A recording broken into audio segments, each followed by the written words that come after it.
From the shores of Wabasha, Minnesota, it's the IGN Digigods. Now, please welcome two grumpy old men, Wade Major and Mark Kaiser.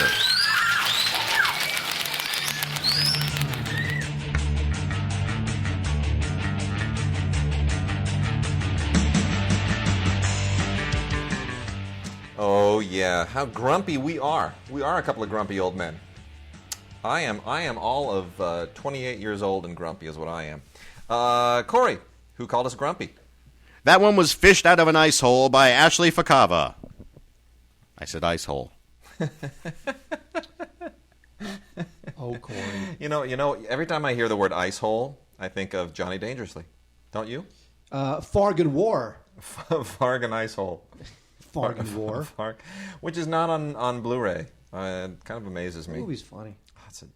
But really that might be one of those funny movies that if you saw it now, today, you may not think it's funny. It may be. But it's certainly, from our particular era, because we're grumpy old men, that is one of the classic comedies that just never became a classic comedy. It's true. It's a real cult classic. And the thing is that some of these movies, they were really, really funny at the time, but now they're sort of quaint. Like when you stack them up against the Judd Apatow R-rated Bridesmaid stuff, that stuff seems almost childish and quaint. Still funny. Yeah. No, I mean, like the In-Laws, for instance.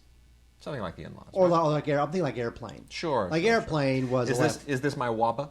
That is your water. That's my waba. Yes, because you don't drink cold water for some reason. Probably because your wife told you. And this is officially... My daughter calls this waba. That's great. So I'm going to call it waba. Okay, I guarantee you do not like cold water because your wife told you some stupid story that you heard on like Dateline or something, or some article she read that cold water versus room temperature water is bad to drink. No, I've just never liked cold water. Really? No.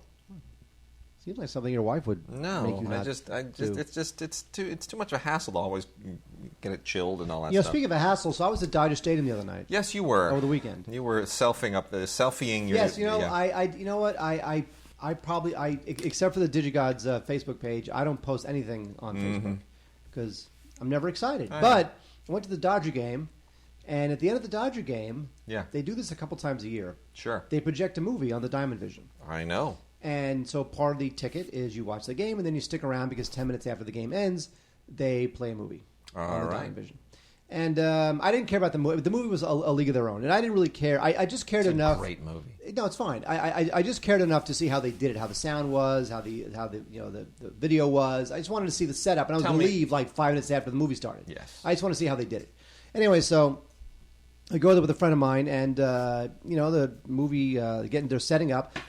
The game ends, and they start bringing out these little temporary fences, these little 5-foot-tall temporary fences, and I don't really know what they're doing. Mm-hmm. Turns out that if you sit in the bleachers for the game, you're allowed to sit on the outfield grass for the movie, because otherwise you can't see the Diamond Vision from the bleachers because the Diamond Vision is right directly above the bleachers. Got it. So what they do is they allow you to go on to the outfield, and the fences are to make sure that you do not touch the infield. Mm-hmm. It's just make sure you're on the outfield. So of course I don't want to sit in my seat for the movie. I don't want to see the movie, but I don't want to sit in my seat for the movie. I want to be in the outfield. So I asked literally one usher, 2 cops, and a security guard how you get from your seat to the field. And they all said the same thing, which is that the field is just for people who have a bleacher seat. Because otherwise, I guess they'd be overrun with people who want to sit on the field. Okay. But that didn't stop us. Right. So we wound up sneaking on to the field. Mm-hmm. And so we snuck out of the field. Which, frankly, says an awful lot about security at Dodger Stadium. Well, they know that people are coming in to sneak onto the field. Yeah. So before the movie, they introduced some of the Fifth Bananas from the movie. And then during the game, before the game started. Was Marla Hooch there? Yes. Really? Which one was that? Marla Hooch.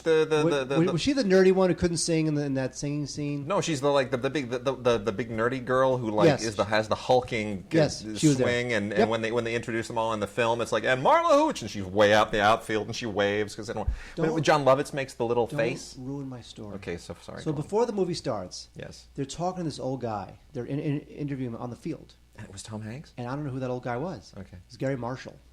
Oh my Gary God. Marshall is 79 years old, and he looks terrible. Mm-hmm. I mean, Gary Marshall we have this fixed idea of what Gary Marshall looks like because he's got the voice, and we all love Gary Marshall, and he's looked the same way for 40 years. Yeah. It's over. Really? He's turned into just a doddering old man. It was very sad. Oh, that sucks. So then after the movie, they bring in the fences. They have this MC who comes out onto the field. He introduces a bunch of the actors, including Marla Hooch, and the last person they introduce is Penny Marshall. Yes. So Penny Marshall, and she's a doddering old man now too. She's not looking that great either. I know. So Penny Marshall comes out, says a couple words, and then they start the movie. I don't care about the movie. All I care about is that I literally am sitting in right field, laying in a puddle of Yasiel Puig's spit because he probably was there all game spitting on the ground. Now I'm sitting in it, but it was awesome. And I'm thinking to myself, there are really only a handful of things that make an adult feel like a kid again. Yeah, I really feel like a kid again. They get excited, and they don't care they're excited. Eating Play-Doh is one of them. No, that's not it. Somehow, being on the field at a baseball game will make a man feel like a kid again. Nice. Not like eating an ice cream sundae or that kind of. I mean, literally, like transport their mind back to when they were 6 and it was all new and fresh, and it was great. We stayed for 20 minutes, or about half an hour of the film, literally just to walk around the outfield and just look at all the different sight lines and all that sort of stuff. And then what happened was half the audience left when Tom Hanks said, "There's no crying in baseball." When that scene was over, half the audience left. They literally wanted to be sitting in the outfield when Tom Hanks said there's no crying in baseball. So he says the line, there's applause. And now, granted, there's only a couple thousand people in the entire stadium who stayed for the movie. Sure. Everybody else went home. So he says the line, there's no crying in baseball, and then half the crowd leaves. That's really funny. Including us. All right. It was great. It was cool. I love that movie. Oh, yeah, it's fun. I mean, that is one of the... To me, that may very well be close to the best thing that Lowell Gans and Babalu Mandel ever wrote. Oh, he was there too. He was introduced too, Babalu Mandel. Who the hell names their kid Babalu? I'm thrilled for him, but... That's not his real name. It's not? I wonder what his real name is. Look that up right now. You know what? We'll look that up right now. I'm going to wiki Babalu Mandel. I'm just sorry that they're kind of like not hip anymore because they're amazing writers. They're certainly better than Orkin and Kurtzman. That's for sure. No, you know what? Actually, they wrote a film recently. His name is Mark Mandel. They wrote Mark? Yes. Well, that's not exciting. They wrote Parental Guidance, which was the Billy Crystal I know. horrible piece of crap. I know, but that was not... But that was their... Here's the thing. That was their first credit since 2005. Exactly. In 2005, they wrote 2 films. Then they didn't get another film off the ground until 2012, and that was Parental Guidance. So basically, they're done. So, all right, right off the top.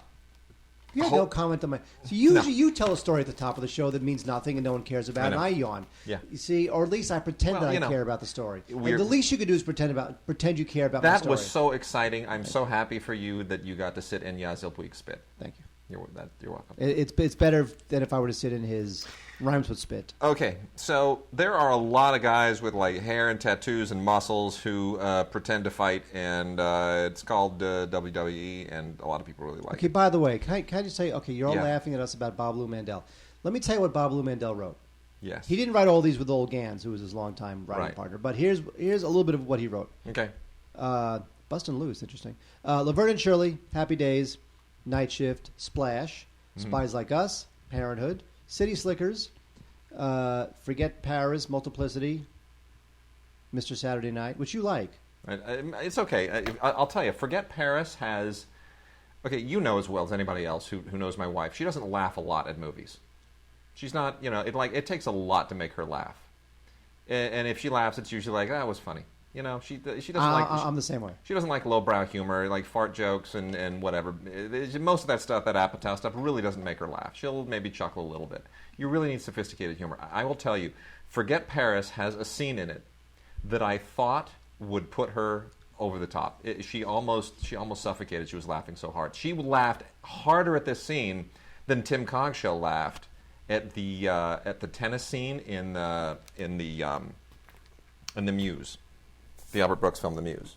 There was nothing to laugh at in Albert Brooks' The Muse. The tennis scene? You remember the tennis scene, don't you? Yeah. Where it's like tink, where Albert Brooks can't get to it because Jeff Bridges just cannot even get a ball in the court. Okay, which is funnier? Anyway, which is funnier? The scene in Forget Paris she laughed at is the scene where The bird is caught on the fly paper in the car, and Deborah Winger is like wigging out, and the bird is like fluttering next to her head. It's just an insane. It's genius slapstick. It is a genius moment in the history of slapstick cinema. Okay. And my wife almost suffocated. She was laughing so hard. Which scene is funnier, the tennis scene in that movie, or the basketball scene in Along Came Polly? Oh my gosh, the basketball scene. Philip Seymour Hoffman, genius, raining. Oh my gosh, that's the best ever. It really is. Okay, so real quickly, a lot of WWE stuff that people are really going to love, and some of the, I used to sort of nominally keep track of these guys. I don't know who any of these people are anymore. I really don't. I see, Hulk Hogan here all dolled up like some kind of a weird drag queen. I guess that's meaningful in some way. Okay, we got WrestleMania 30th anniversary 3-disc set, which includes this mini book, and it's just, you know what? It's WrestleMania. What do you want? It's 3 discs. I couldn't possibly watch much of it. And then there's Greatest Wrestling Factions, which is also a 3-disc set. It's unbelievable. The Best of Raw after the show, another 3-disc set. All this stuff's basically the same, by the way. Batista, the Animal Unleashed. This is one of these new dudes. This is like, see, this is the new thing in WWE. It's like lots of tats. I doubt that's new. Well, I guess, but it's like, I don't know. How do you even become one of these guys? I don't even know who this guy. There were so many girls, he's some new dude. There were so many girls at the Dodger game the other night with tattoos. That's such a turnoff. Yeah, it is kind of. Elimination Chamber 2014 and Extreme Rules 2014 for those who just want, a single disc stuff of the same thing. Anyway, it's a bunch of sweaty guys with tattoos and hair just pounding each other. And I've been told many, many times by people in the know about these kinds of things that the world of WWE, the world of wrestling, is every bit as dramatic and interconnected and all these characters as, say, the Marvel Universe. Have you heard this? Have people told you this? I did not. I knew that a little bit. There are some wrestling fans who will go, you don't understand. Back in 1982, when Hulk Hogan and versus, and they will chart some long, elaborate, fantastic, completely ridiculous imaginary chain of connections and relationships and offenses and revenges that all take place right there in the ring. And they keep track of this. It's like knowing that, the original Ant-Man was not the third-generation Ant-Man because after the intervention of the Blorkenflarg, the universe ruptured. I'm not bailing you out. That's all right. Anyway. So, if you're into it, it's a huge, huge week for wrestling stuff. You know what's coming out on Blu-ray in a couple of months? What's coming out on Blu-ray in a couple of months? The Party. Are you kidding me? Kino. August 26th. Kino. The Party on Blu-ray. Seriously? You didn't know that? Hang on, I may have known it, but dude, I just broke Wade's brain. August 26th? That's correct. Really? What are you doing? I'm entering it. Yeah. Wade has this enormous database, and I'm talking an enormous database that literally he updates probably minutely. My current calendar of titles forthcoming right now includes 1,495 titles. So, and how of those 1,495, how many will get sent to your doorstep? We'll probably get about half of them. Oh, only half? We'll get about half. I mean, look, there's a lot of stuff in here that the studios do not promote, and I'm having a conversation. I put conversation in quotes. I'm having a conversation with some of the studios now about some of the stuff they choose not to promote, because I'm not going to name any names, but there are some studios, one in particular right now, that has apparently absolutely no reverence whatsoever for its library. Paramount. And it's not Paramount, actually. It's not. Because they have no reverence for the library. There's another studio that has even less reverence for their library. They just get like, crap, whatever, who cares? And they never promote it. They don't send out a press release. They do nothing. They don't make it available. They don't make it available to a publicist. Nothing. It's like it's completely off the grid. I have to go searching. Is it one of the majors? Is it one of the majors? It is one of the majors. So it's not Paramount. It's not Paramount. It's not Disney. Certainly not Disney or Warner Brothers. Right. Fox. It's almost certainly not Fox. Universal. So anyway, moving on. Universal. Look. And by the way, I work for Universal because NBC Universal. I know you do. So I can tell you that Universal cares about salvaging the next Fast and Furious. That's what they care about. That's wonderful. By the way, I don't. But here's the thing. Exactly. And by the way, that was part of the email. It was like, we really love the idea of Fast and Furious, but, it would be nice. Okay, no one cares. Okay, Captain America Winter Soldier, which, by the way, I liked a lot. Yes. September 9th on Blu-ray. That's good. Amazon is taking pre-orders for X-Men Days of Future Past, which I liked a lot. It's good, right? It is good. I mean, for a remake of The Terminator, it's pretty darn good. It is, which is exactly what it is. I said that in my review. Thank you. Alt Film Guide. And I said it on the radio for KPCC. What? So. You're stealing my something or other? Yes, I am. All right, so what else we got? Here's what we got. All right, Mark, we're going to talk Yes, about... ma'am. We have 3 major new movie releases this week. What? First one I'm going to talk about, I'm going to rant about, I'm going to rave about, because I think it's a pretty great movie, is Lone Survivor, which I must confess I am biased because one of the executive producers is a very close friend, and it makes me very, very happy that then why don't I talk about it, because I am impartial. Well, I will let you discuss this in your impartiality, but first I'm going to talk about why I can rave and rant about it, because I am impartial. Peter Berg laid a turd with Battleship. And as anybody knows, when you lay a turd of a movie with a major studio movie, the first thing you usually do is you turn around and you're like, give me something secure, something certain, something that won't tank, so I can sort of salvage my reputation. Give me a Superman movie, give me a Batman movie, give me a Judd Apatow comedy. Just give me something that's like guaranteed not to flop. And that's not what he did. To his credit, Peter Berg is like, you know what? I'm not going to do another one of these tentpoles. I'm going to do a passion project. I'm going to do the auteur thing. He went and he frickin' optioned this book, which is the story of that group of Navy SEALs and their operation in Afghanistan, and only one guy survived, as you would know from the title, so it's not giving anything away. And he went and optioned the book, and he put that whole thing together himself. They shot it in New Mexico, substituting for Afghanistan.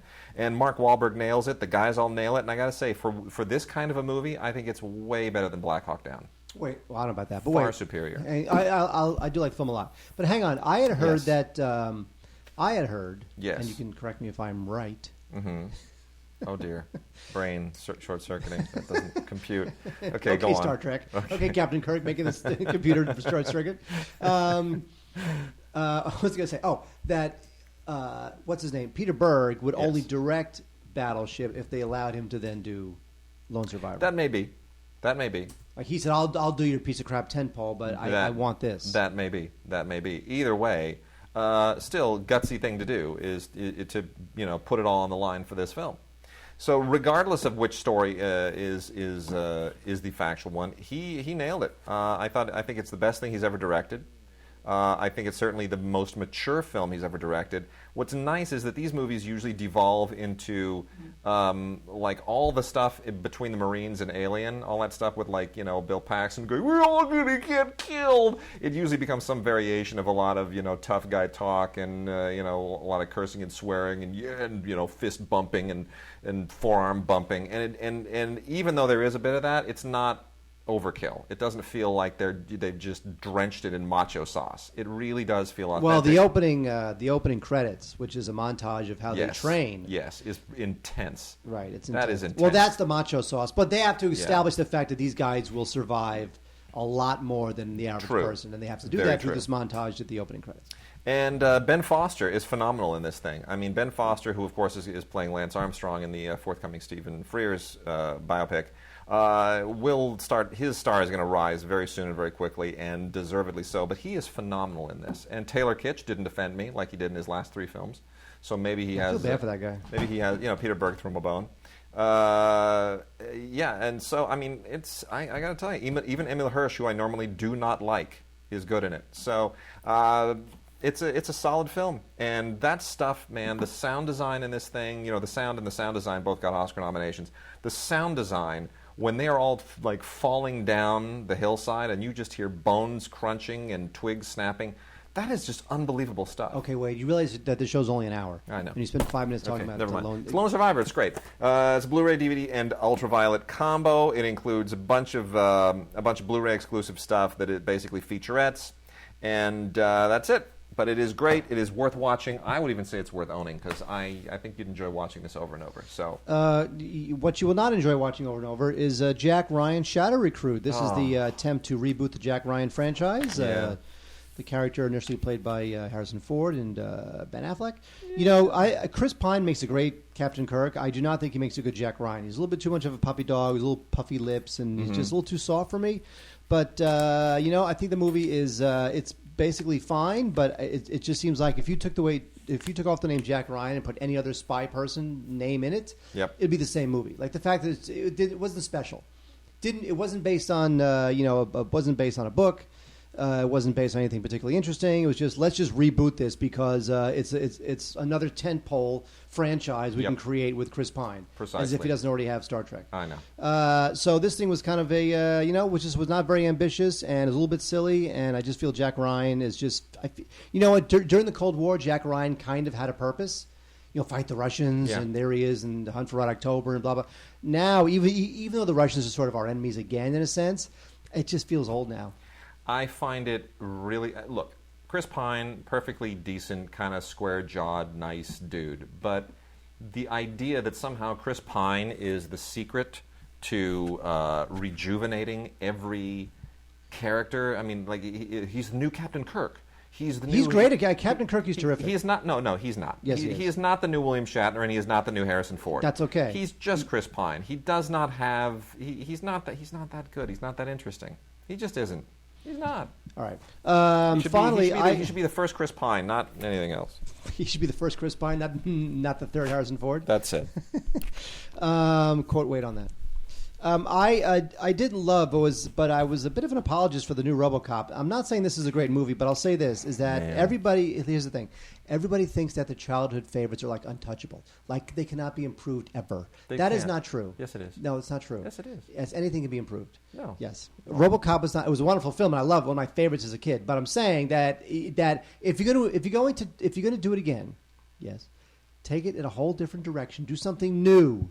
Totally new. Something totally new, like something different, like something else. What I'm saying is like, that... don't touch it. What I'm saying is that people knocked the film for not being like the original, but the movie has a responsibility to not be like the original. Otherwise, just now let's not make this film.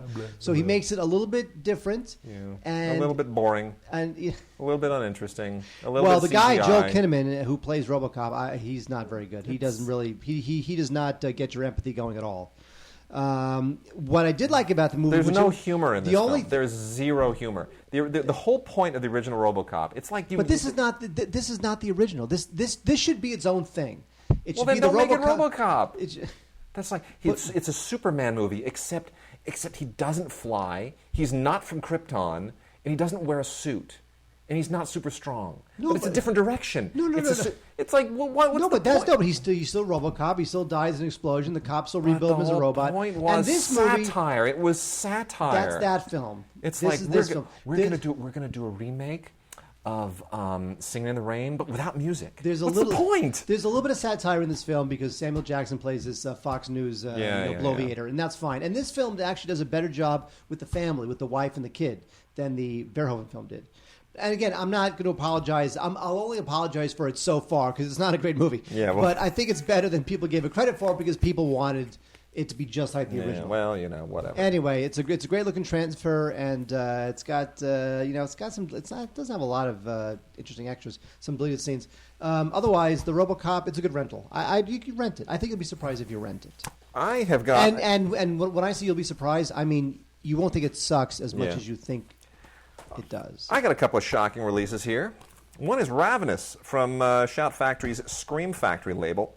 And Ravenous is a movie that got so quickly dismissed at the time. It was just ignored and shoveled away. And director Antonia Bird, who recently passed away, shockingly, never really got another great feature opportunity. Antonia Bird, an amazingly talented director who only made a handful of films, also including the Miramax release of the film Priest, which was a completely different kind of a film.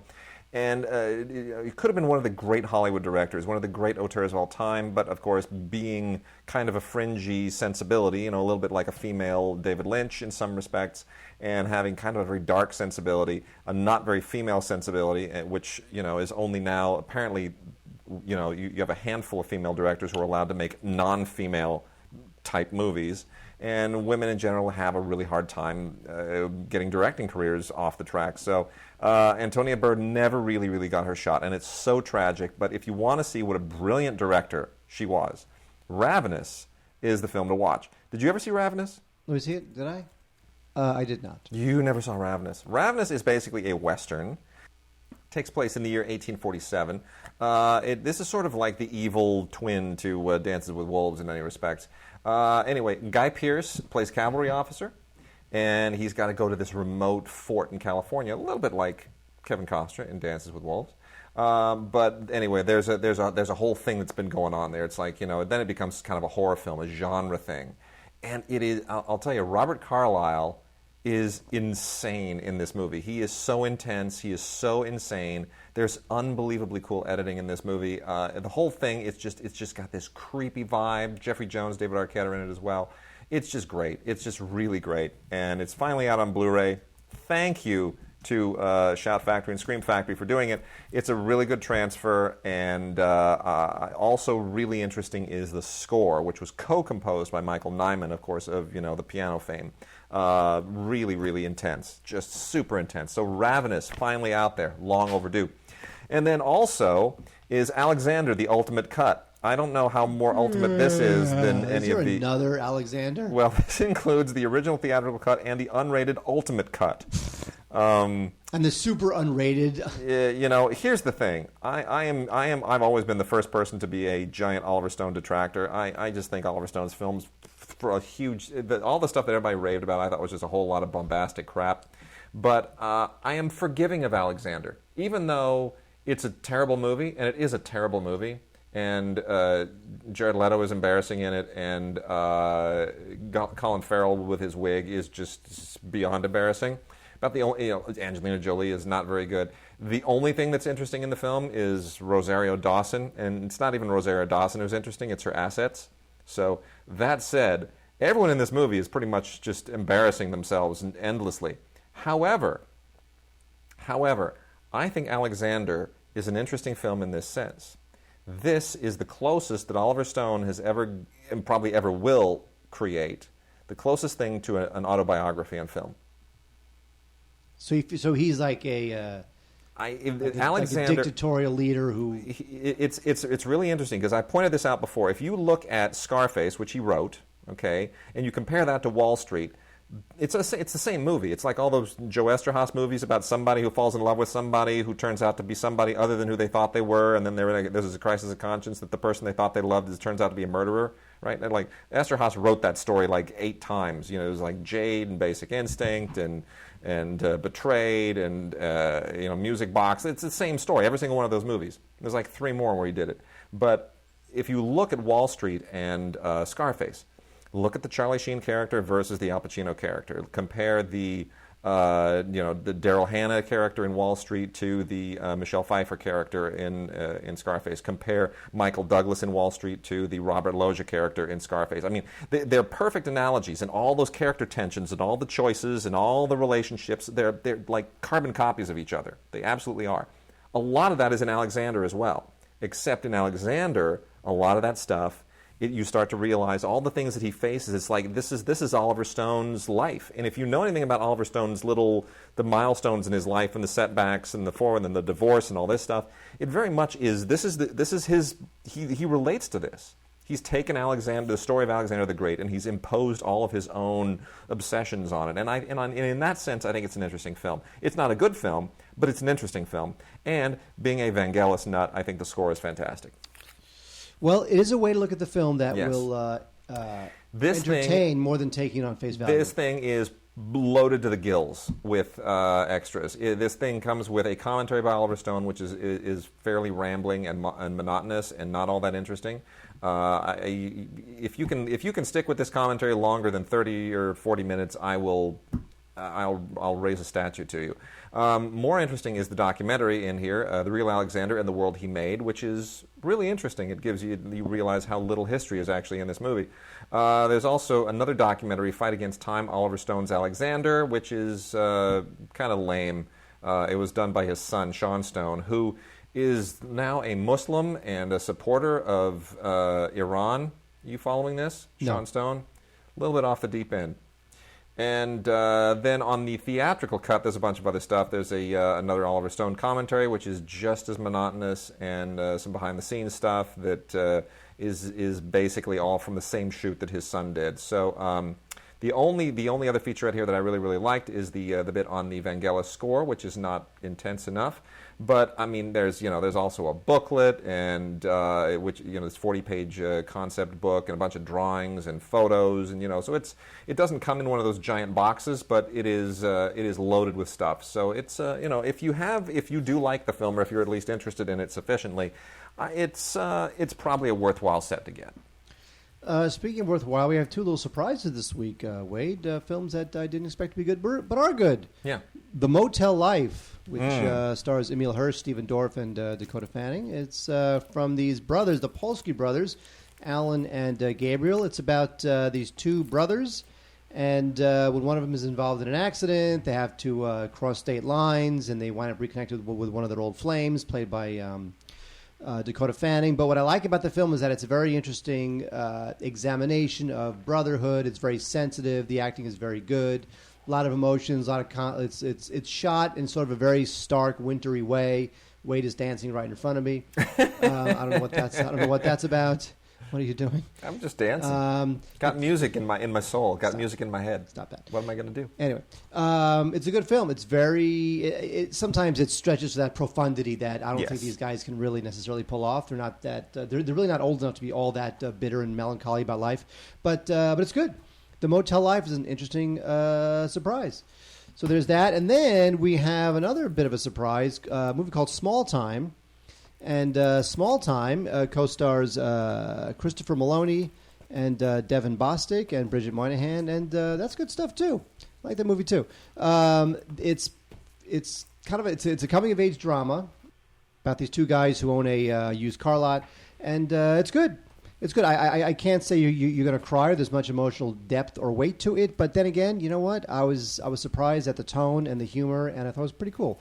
Much less cool is a film called Parts Per Billion, which is this. It uses this apocalyptic event to examine the lives of three couples, and I think this is just a real misfire shot at profundity and tone and mood and apocalyptic. It's what it is. It reminds me of like an apocalyptic Crash.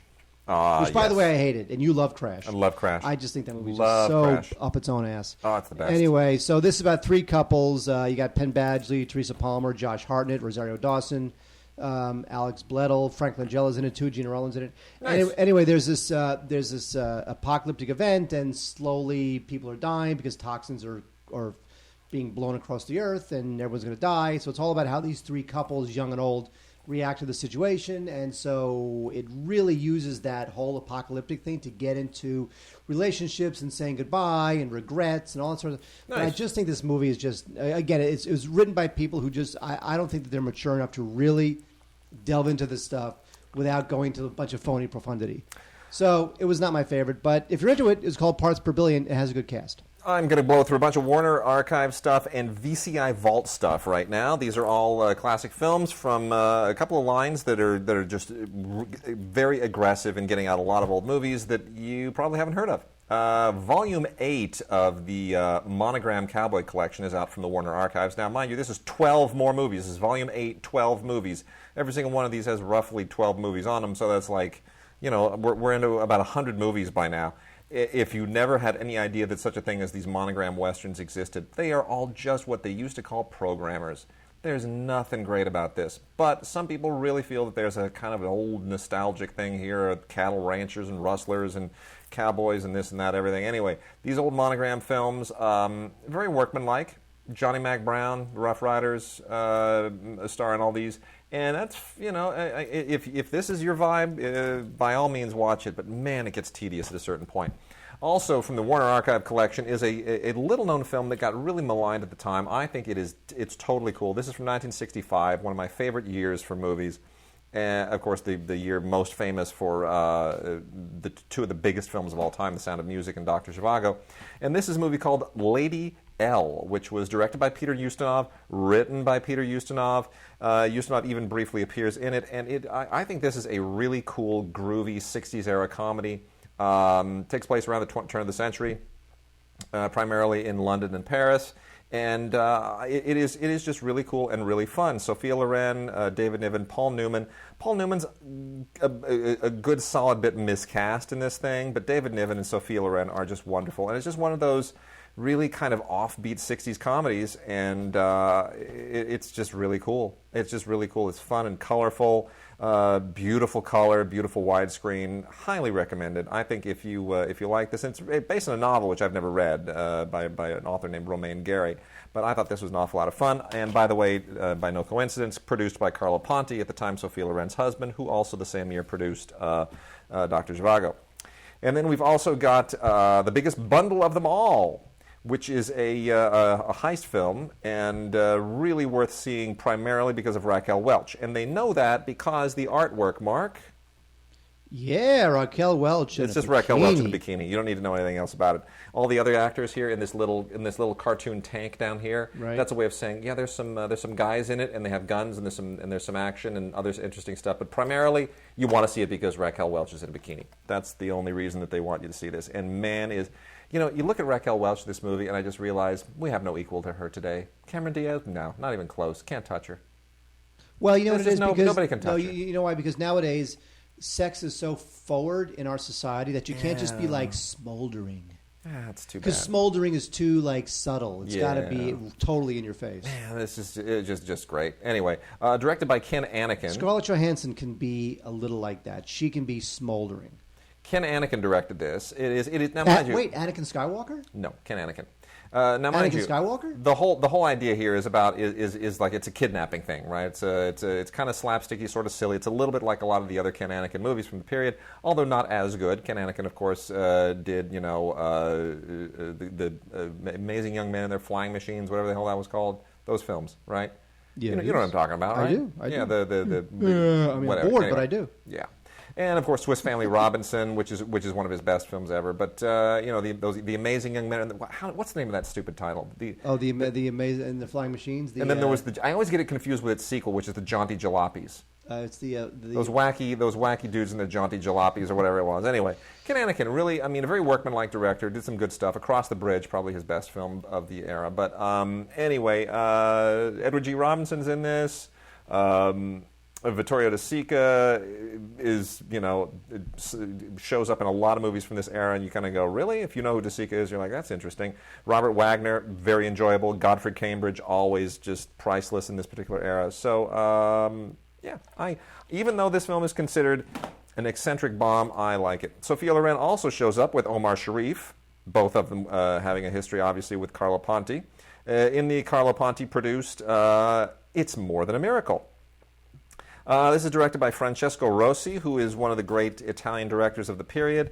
I gotta say, not such a great movie. It sort of wants to be a widescreen, full-color fairy tale of sorts as a vehicle for Sophia Loren, because Ponti was always doing all kinds of stuff for his wife. Doesn't quite pan out, but it does have a nice sheen from the period. So again, a nice kind of late 60s burnish to it. So that much I can certainly enjoy. And then going back a good bit further is Test Pilot, the Clark Gable, Myrna Loy, Spencer Tracy movie from whatever this was, 1930. When was Test Pilot, Mark? It was what now? Test Pilot. You should know this right off the top of your head, no? What, the Test Pilot? The movie? Yeah. I mean, in the 30s, I guess? It's somewhere in the 30s. I should have made a note of it. It's like mid to late 30s. It's pre-World War II for sure. Anyway, Test Pilot, directed by Victor Fleming, and Lionel Barrymore shows up in this as well. And it's Victor Fleming directed Wizard of Oz. It's nice and solid and workmanlike, and has a good solid period feel to it. I mean, Victor Fleming made a lot of crap, but he also made two of the greatest films of all time, or at least got credit for them. So, see, that's the funniest story. How you get like two of the greatest films of all time, and there are two directors who are both who both have credits Yes. on the two films, Gone with the Wind Yes. and Wizard of Oz, how one replaced the other. That's true. They did a little switcheroo deal. In two films. Yeah, you're not my King Vidor, I'm assuming. Victor Fleming, the King Vidor. Well, George Cukor was. Well, that's true. That's true. King Vidor, King Vidor was on Gone with the Wind before Victor Fleming. The King Vidor didn't have anything to do with. He was on Wizard of Oz before Victor Fleming. He didn't have anything to do with Gone with the Wind. King Vidor. Wait, but I don't think. But George Cukor didn't he start it and then? Can't remember. Both of those stories just so confuse me. But it is weird how there are like 7 directors on the Wizard of Oz. You know that. It was endless. And then VCI has a bunch of titles from its vault. I'll go through this real quickly. The story of Eddie Rickenbacker in Ace Drummond, which is basically a 13-chapter serial. And then we have Blake of Scotland Yard, which, as I understand, it was also a serial. This features a guy named Ralph Bird, who I'd never heard of before. It's basically, serial mystery stuff. This is all very, very, late 30s kind of raw British workman-like stuff. A young John Gielgud looking very, very fey in The Prime Minister, which, speaking of fey, also co-stars Faye Compton, who I'd completely forgotten existed. This is the story of Benjamin Disraeli, the famous British Prime Minister, who, of course, is the first Jewish Prime Minister in the history of England, although he was a Christian convert, whatever the case is. Not a bad biopic of the time. Watching a young John Gielgud is always interesting, because I think everybody kind of figures John Gielgud was, always 80 years old. Not true. Okay, so George Cukor, I'm looking this up now. Yes. So George Cukor was on it initially. I mean, there was as you say, there's like 7 directors. Yeah. Cukor made some. We're talking about Wizard of Oz. Yes. Yes. He made some very key changes, which is that initially Judy Garland wore a blonde wig and all sorts of baby doll makeup, and he went and changed all that. He made Judy Garland look much more like a young girl, so that was good. He also was the one who said they should have cast Jack Haley as the Tin Man. Yeah. Right. That's good, right? Sure. And then he jumped off and was replaced permanently by. Victor Fleming, because Cukor had to go work on Gone with the Wind. So Cukor had to go work on Gone with the Wind. So his involvement with Oz is more like a creative consultant or something like that. Unbelievable. And something similar happened with Gone with the Wind. Mm-hmm. Didn't Victor Fleming start Gone with the Wind? They get fired in favor of John Cukor. I'm looking that up. Look it up. I'll finish these 2. And a few others. Anyway, you got Tundra, which is essentially kind of a like a Jack. What's Jack of all trades? No. Jack Be Nimble, Jack Be Quick. No, Jack who wrote Call of the Wild. What's his name? Jack London. Jack London. It's a Jack London type deal. It's black and white, so it doesn't really capture every. You need color movies to really get a sense of sort of the oppressive environment of the Alaskan tundra. But a movie called Tundra still kind of sort of works. This was made in 1936. Very good for an action-adventure movie from 1936. Technically more proficient than I would normally expect. Not bad. Kind of a mid-level movie directed by a guy named Norman Dawn. Another guy I'm only vaguely familiar with. So, I mean, it's entertaining enough. Probably more of a rental than anything else.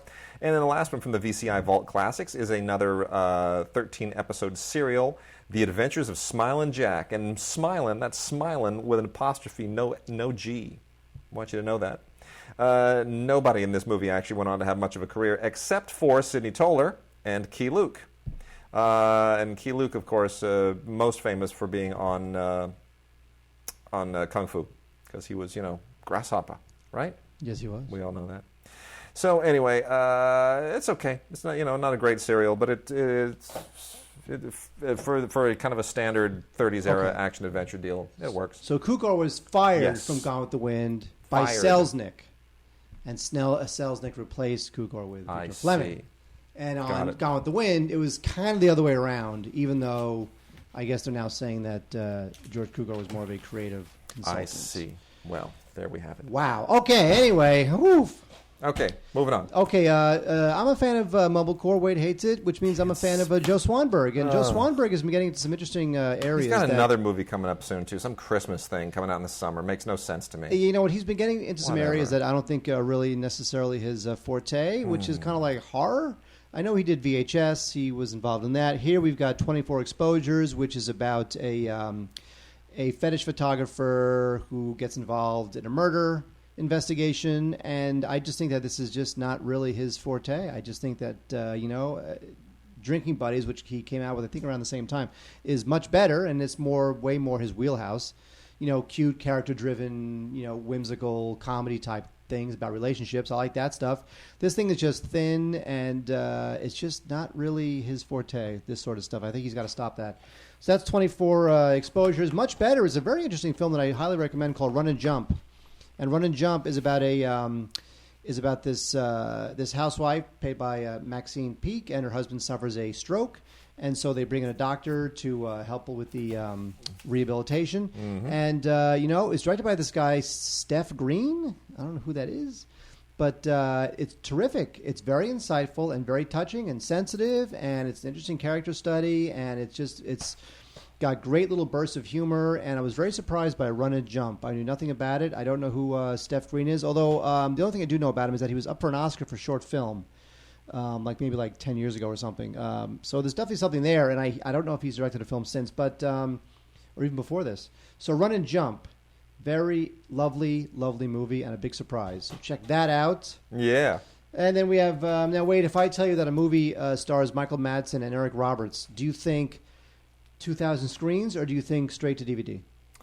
It stars Eric Roberts and Michael Madsen. I'm going to say 5,000 screens. It'll blow it out on Labor Day. They're gonna blow it out. Because that's when all the screens are available. They're gonna blow it out, Captain America style. Yeah.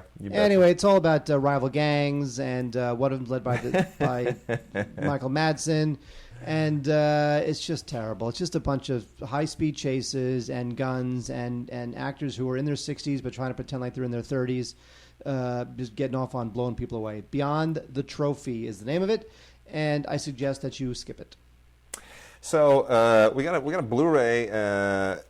Digital HD combo set here from Draft House called Cheap Thrills. Man, seriously, Draft House picks up some really far out stuff. You're awesome. Pat Healy is becoming kind of a big deal in the sort of underground genre world, right? Pat Healy, he's sort of a nerdy guy, but he's got a little creepy edge to him. There's kind of a younger-ish Robin Williams vibe on the creep factor there. Anyway. Pat Healy previously in Ty West's, or T West, however you pronounce his creeping name, The Innkeepers. He was really good in that. He was also in David Gordon Green's Undertow and a few other things, Spooner, which was a Drake Doremus movie. So he's got that vibe in that particular scene. He stars in this along with Ethan Embry as a couple of down-and-out guys whose lives are sort of disintegrating. They drink too much, hook up with this crazy couple who are celebrating an anniversary, or is it a birthday? I think it's a birthday. It's a birthday. And birthday is an anniversry. It is the an anniversary of your birth. Well, anyway, the couple is David Koechner and Sarah Paxton. David Koechner, of course, who plays the one of the guys in Anchorman, right? He's the guy with the cowboy hat. Damn right. Yeah. David Koechner. Koechner. Is that how you pronounce his name? Yep. Koechner. Thank you, David Koechner. Anyway, and once they get back, they start playing this game of dares, and it just goes off the rails. And normally a movie that just goes off the rails when people have too much to drink and hook up with weird people, if it isn't a David Lynch film, I'm not interested. It just feels like it's pushing too many buttons. Got to tell you, this thing actually works. It is creepy, and it's engaging, and it's well acted, and even though it goes completely overboard, somehow it pulls it off. I didn't feel like it was unacceptably weird, so I enjoyed that. That is called Cheap Thrills from Draft House on Blu-ray. And then if you want to watch basically a remake of My Dinner with Andre, except from the point of view of producer Mike Rotman, Living Things is what that's all about. Living Things is basically it is exactly what it pretends to be, which is a vegan and meat debate. You know what? There is no debate. I love meat. So you got this woman who's a yoga instructor, aren't they all? Are there any yoga instructors who just freaking love meat, who are just voracious carnivores? That yoga left me so hungry. Sure. I'm going to go have a Big Mac. There are. Look. If you're healthy, you love eating just chicken breast. Are there many vegans? Are there any teamsters, vegan teamsters? Vegan teamsters. Now that I would say probably not. Probably not, because truck stops don't exactly have the vegan menu over on the side, do they? Can you imagine? Anyway, I'd like an acai bowl with an alfalfa sprout chaser. Well, so anyway, this woman, she's a yoga instructor, and she and her father-in-law are sitting there waiting for her husband to show up for dinner, and meanwhile they just get into it all over meat and veganism, and it's a little bit preachy. as you would expect, because this thing is like PETA had a role to play in this.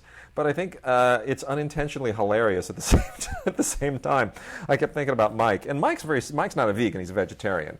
He throws the word vegan around a lot. I think he eats stuff that is plenty not vegan. Plenty. I think he tries to talk a good game on that. I have other friends who are vegans. I have every bit of respect for them. But I got to tell you, this movie really had me laughing. It's unintentionally hilarious, so I have to recommend it. And that's Living Things, a vegan meat debate. And then, let's see. You have some stuff over there too. I have nothing. No, you have nothing. I have nothing. You have nothing. Nope. All right, then I will Look, I have this. Oh, you made me talk about this? Yes. So, Saving Grace B. Jones. I'm gonna talk about both of these at the same time. Saving Grace B. Jones and The Trials of Kate McCall. Now, I find both of these to be utterly fascinating, and here's why. One says, inspired by a true story. The other one says, the truth is deadly. Of course, only one of them is allegedly inspired by the truth. But I'm looking at these casts. Now, Michael Biehn is a cheeseball. He's a total straight-to-video cheeseball. He and his wife, Brent Simon, a colleague of ours in LAFCA, we send emails back and forth because we're both kind of obsessed with Michael Biehn and his wife, because they have this production company where they make these crap movies, and they go all over the globe, and we get these press releases on all their new stuff, and it's just so under the radar. But they're all just, it's like they think that they are the new It couple. It's hysterical. The new Canon films? Oh, it's hysterical. It's a riot. But anyway, he shows up in stuff that's just junk these days. But look at this. Penelope Ann Miller and Tatum O'Neal are his co-stars in Saving Grace B. Jones. And then look at the cast in The Trials of Kate McCall. Kate Beckinsale and Nick Nolte. Now, 10 years ago, Kate Beckinsale and Nick Nolte, maybe not an A-list film, B+, wouldn't you say? Sure. Sure? Nick Nolte was once the sexiest man alive to People Nick Nolte's magazine. an Oscar nominee. Give me a break. He's an Oscar nominee. I mean, this is not. This shouldn't be this kind of you shouldn't be getting this cast in this kind of a thing. I mean, this should be better than this. People need money. I guess. Anyway, what's really unfortunate about this is that the director of this is Karen Moncrief. And Karen Moncrief at one point was a pretty serious, had like a real career going, I mean, she had this movie called Blue Car, which was a big deal at Sundance one year, and she was supposed to be like, she did a movie called The Dead Girl in 2006. Like, she had a real career going, and then now she's just doing stuff that goes straight to video with casts that deserve better, and it's really, really upsetting. Anyway, basically the idea here is that Kate Beckinsale is this woman who's lost custody of her daughter, and she's trying to get her life back on track, and what she does is she's an attorney, right? So she takes a case that she probably shouldn't take, and all these threads in her story wind up, intersecting on that, and it's an okay film. James Cromwell and Kathy Baker also show up in this thing if you want to extend the cast that should be in a better movie. But somehow the thing just doesn't come together, and I'm just really sorry. I think part of this is because when you're somebody like Karen Moncrief, the pressures that are on you are enormous, and you wind up writing stuff for a location or for a tax credit or something, and you probably shouldn't do.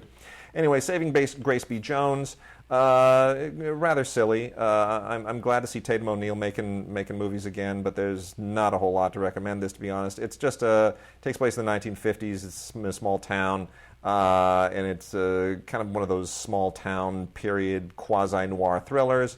It's okay. I mean, the production value for a period film should be better. This is also directed by a woman named Connie Stevens, so it's nice to see movies directed by women at least coming out in the indie straight-to-video realm. But these women should be doing bigger and better projects.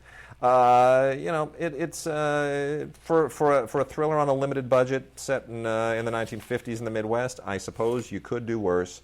I don't know why somebody found this story and necessarily thought that it was super movie worthy, but Penelope Ann Miller also deserves better material.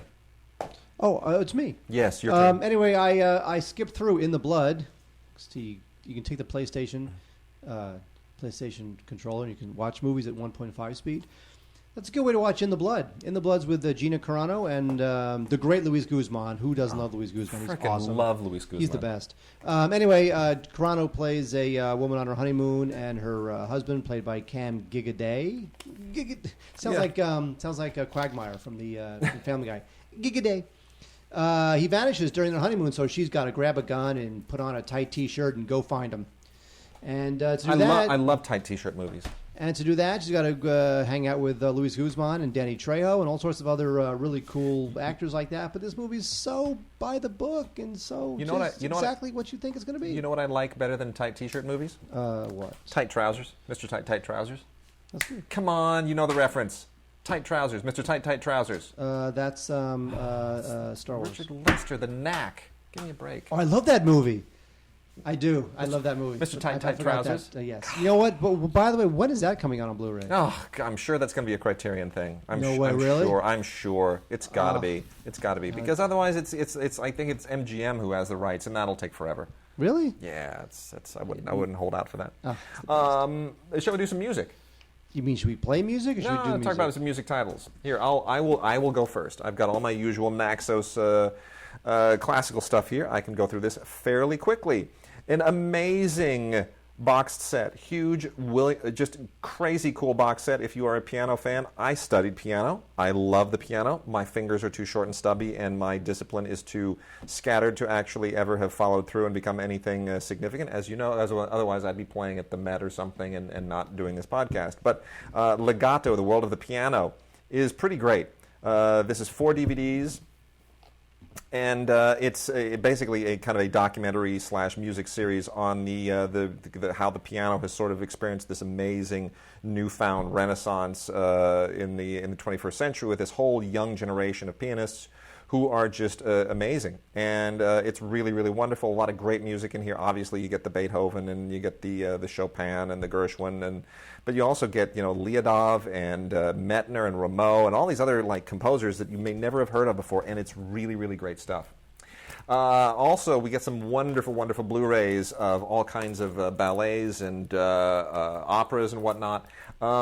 Chaplin is an amazing ballet that I have never heard of. I was familiar with the Anthony, what's his name? Why am I drawing a blank on him? The musical guy who did the Chaplin stage musical. Anthony McIntyre. McKendrick. No, you know what? I'm gonna find. Don't stop the recording. I'm not gonna stop the recording. He's a famous musical guy. Oh my gosh. Anthony Star Wars. Oh gosh, you're gonna just. Should I stall for time? No. Hold on. You know what? This radio silence while we figure this out. No. I'm gonna do this. Silence. I'm gonna do this. I'm gonna find out Anthony. Oh my gosh, he's like musical legend. Musical legend. Anthony Minghella. No, anyway. I will figure it out. Anyway, this is a ballet, and it's Anthony Rapp. No. Anthony Warlow. No, who did he did the music for Scrooge? For Scrooge. Anthony Perkins. No, Scrooge. Look up Scrooge. You mean the film Scrooge? The film Scrooge. Not Scrooge. Anthony the Newley. Music. Anthony Newley. Thank you. Gosh. No, Anthony Newley did this amazing stage production of Chaplin, which was wonderful, which I saw at the Dorothy Chandler Pavilion years ago. Oh, Anthony Newley. Man, why could I not pull his name up? That is so depressing. Anyway. You should be proud. No, this is a wonderful ballet, all inspired by Chaplin. It's very kind of avant-garde, but it's pretty sharp. And, I'm not normally overly a ballet guy, but that was pretty great. Also, there's Madama Butterfly, which is, of course, Madame Butterfly, the Puccini, which is, this one is conducted by Alexander Joel with the chorus of the Staatsoper Hamburg and the Hamburg Philharmonic. That's on Blu-ray. Fantastic sound. I don't know if it's any better than any other production of Madame Butterfly. I'm not familiar enough with them all, but again, great sound. You always wind up knowing musical stuff. Richard Strauss's Salome. Oh, my God. Salome, of course, the Gesundheit. Thank you. This is the orchestra from Bologna, the Teatro Comunale di Bologna, conducted by Nicola Luciati. That's pretty sharp too, if you like that kind of thing. We got Don Quixote, which is a production with the Royal Ballet at the Royal Opera House. Always interesting. I didn't realize that this even existed. I was always familiar. I always thought Don Quixote was just existed in book form, and then obviously, Man of La Mancha, and then the Terry Gilliam movie. There was an actual Don Quixote. No. This is like an opera deal. Opera. You know what they say about opera? I mean, it's a ballet, but it's at the opera house. You know what they say about opera? You're confusing me. You know what Larry Miller says about opera? What? You can't get sleep like that at home. Yeah. Okay. Fine. Anyway, so a ballet at the opera house. And then Puccini's Turandot, or Turandot, which is also the Royal Opera Chorus and the orchestra of the Royal Opera House with the Royal Opera. I still prefer the Zhang Yimou version of this, which has never been released on Blu-ray, but this is good. It's certainly passable. Porgy and Bess, the Gershwin masterpiece. This is all from the San Francisco Opera. And absolutely wonderful, fantastic cast. People I'm not familiar with, but you know what? The voices are amazing, the production is amazing, the direction is wonderful, and it breezes by in 2.5 hours. It's just one of the great all-time, Gershwin masterpieces. This is, let's see here, Wagner. If you're a Wagner fan, let me move on to a couple of these other things real quickly. Boy, I got to move through this super fast. Okay, here we go. Richard Strauss, Capriccio. Again, something I'm utterly unfamiliar with, but I guess, why not? Richard Strauss did a ton of operas, and they don't particularly fly with me, but, whatever. The Teatro alla Scala. This is Richard Wagner's Götterdämmerung from the Nibelungen Ring. Always big and bombastic, and more about the art direction than about anything else. From Opus Arte, David Tennant in an amazing performance in the Royal Shakespeare Company's Richard II, which is one of the lesser performed Shakespeare plays. David Tennant plays Richard II and nails this thing. Everybody else here, I would say, it's interesting to watch because a lot of these people are going to be movie actors very, very soon. They're not people I've ever seen before, but you look at them and you go, I could put that guy in a movie, and that guy should be in a movie, and every single one of these people should have a role in the next Thor movie. And they really should. Emma Hamilton as the Queen is fantastic. Anyway, so Richard II is it's fairly sparse, but it's really compelling, and makes me wonder why this is not a more popular play than it actually is. So that's pretty sharp. And then Mussorgsky's Boris Godunov. Mussorgsky is one of those. If you like Beethoven, if you like Bruckner, you'll love Mussorgsky. Definitely in the same. And Tchaikovsky, definitely in the same kind of a vein. Boris Godunov and Mussorgsky, was kind of roughly from the same period. Anyway, Boris Godunov, this is given a whole kind of a postmodern political flavor, and this is from the Bayerische Staatsoper in Berlin, and pretty intense. Let's see what else we got. Bruckner Symphony No. 8. Which is big and florid and a wonderful. So many of our listeners are going to go buy this. They should. It's Blu-ray. It's Blu-ray of Bruckner Symphony No. 8. It's great audio. It's fantastic. The audio Blu-ray it doesn't really. You have to watch these concerts on Blu-ray to really get a sense of all this stuff. Anyway, and then lastly, we've got Paths Through the Labyrinth. The composer Krzysztof Penderecki, one of David Lynch's favorites, by the way. I would add. Penderecki is a fantastic composer. Great. What? He's a pederast? Polish composer, fantastic Polish composer.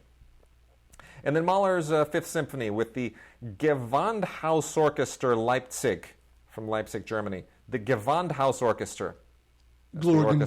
Why do we talk about these? No one cares. Anyway, it's all on Blu-ray. It's good classical music and opera and ballet, and I'm done with it. So carry on. Now talk about music that people actually care about. Thank you very much. Go ahead. Jesus. All right, on Blu-ray we had Pink Floyd and Syd Barrett's story. Now, Syd Barrett was with one of the founding members of Pink Floyd, one of my favorite bands in the whole wide world. Yep. But of course, Syd Barrett was a huge psychedelic drug user and lover and imbiber of, and he was big into LSD. There was actually, I don't know that this exists on YouTube anywhere, but there's a very famous interview where Syd Barrett is interviewed on Pat Boone's show, and Syd Barrett says, nothing. Zero. Nothing. Really? Nothing. That's awesome. And then they tried to explain it away the next day. One of the other band members, his quote was like, Sid's lips didn't feel like moving today. So anyway, Syd was he was really instrumental during their psychedelic years, but he's a genius. Anyway, this Pink Floyd and Syd Barrett story is all about, let's just say, Pink Floyd and Syd Barrett. So it's good stuff. Lots of good archival footage and old interview footage and old musical footage. So it's good Sid's stuff. lips didn't feel like mine. So it was the quote was something like that. Anyway, I enjoyed. It was a little perfunctory. Wasn't a very surprising documentary, but I did enjoy Rush Beyond the Lighted Stage. The guys who gave you that now give you Super Duper Alice Cooper, which is all about obviously Alice Cooper, the preacher's son who got dressed up in crazy makeup and and had all sorts of crazy cutting edge, almost goth inspired rock. I was never a huge Alice Cooper fan, but it's a good documentary. Elton John, John Lydon, Iggy Pop, all talked about, covered in Super Duper Alice Cooper. If you love Alice Cooper, you will love Super Duper Alice Cooper. Also, a celebration of blues and soul is highly recommended. In 1989, George Bush, the one I disliked less than the second George Bush, the son, he had an awesome inauguration concert. His inauguration concert... I'm glad you know that. I do. His inauguration concert, which is chronicled on this DVD called Celebration of Blues and Soul, included Percy Sledge, Dr. John, Bo Diddley, Stevie Ray Vaughan, Jimmy Vaughan, Delbert McClinton, all sorts of amazing, amazing blues and soul artists at the inauguration concert. So this is totally awesomely cool. And Billy Preston was there too, Sam Moore. So anyway, if you love really cool blues and soul music and you love George Bush... You know what I do? You know what I do on Inauguration Day? Yes. You know what I do on Inauguration Day? I eat Chinese food. Get drunk. Do you get drunk? Be honest. No. Okay. One last music Blu-ray. We have Suzanne Vega live, Solitude Standing. I like Suzanne Vega. I remember I actually met her. She was a guest on a talk show I produced. This is back during her 99.9 degrees Fahrenheit days. But this was recorded in Rome in 2003, and it's good. Of course, she plays Luca. My name is Luca. I live on the second floor. That's the only song of hers I know. I don't know. Well, that was on that album, 99.9 degrees Fahrenheit, I know. which is like her most popular album. But that's the only song of hers I think I would ever recognize. But there's a lot of good songs on this also. So Suzanne Vega live. The audio's pretty good, video pretty good. This is 2003, so it's not like super duper high def 7.1 Audio City like it would be today if it was recorded. But still, it's good stuff. I like Suzanne Vega. She's a survivor. All right. A pop rock folk survivor. Well, with that, we are done. So we will be back next year with more. Next week. Boy, it'd be great if we were back next year. It'd be like, woo, 2015, here we come. How dare you? Our listeners would not like that. We'll be back next week with more cool stuff. Until then, Wade's mouth is closed. Oh, man, I'll tell you.